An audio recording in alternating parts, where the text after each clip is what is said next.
আপনারা কি জানেন ডাব্লিউডাব্লিউতে এমন 10টি বড় রেসলার রয়েছে যাদের কারণে বলা যায় যে আজ ডাব্লিউডাব্লিউটি এই পর্যায়ে এসেছেন।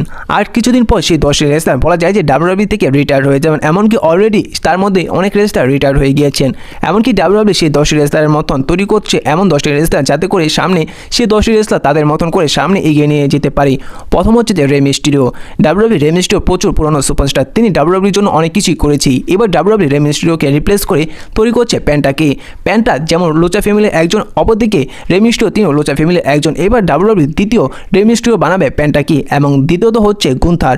এবার ডাব্লিউডাব্লিউ ব্রক লেসনারের মতনই গুন্থারকে তৈরি করছে। ব্রক লেসনার তিনি যেভাবে হিল থাকা সত্ত্বেও তার অপোনেন্টগুলোকে তিনি ক্লিয়ারলিভাবে একেবারে ডিস্ট্রয় করে হারাতো, ঠিক একইভাবে বলা যায় যে গুন্থার তিনি হিল থাকা সত্ত্বেও তার অপোনেন্টগুলোকে তিনি একেবারে ডিস্ট্রয় করে এবং ক্লিয়ারলিভাবে হারায়। যেভাবে ব্রক লেসনার তিনি চিটিং ছাড়া তার অপোনেন্টগুলোকে হারিয়েছে, ঠিক একইভাবে গুন্থার তার অপোনেন্টগুলোকে ব্রক লেসনারের মতনই তিনি কোনো চিটিং ছাড়া কেউ সাহায্য ছাড়া হারিয়ে থাকে। ব্রক লেসনার তার অপোনেন্টগুলোকে একেবারে ডিস্ট্রয় করে দেয়, গুন্থারও তার অপোনেন্টগুলোকে ডিস্ট্রয় করে দেয়। এখন তো আপনাদের জানালাম দুটি রেসলারের কথা, এবং বাকি 8জন রেসলার কে হতে পারে অবশ্যই কমেন্ট করে জানিয়ে দিবেন, এবং সেই 8জন রেসলার কে হতে পারে তা জানার জন্য নেক্সট পার্টের জন্য অবশ্যই চ্যানেলটি সাবস্ক্রাইব করে দেবেন।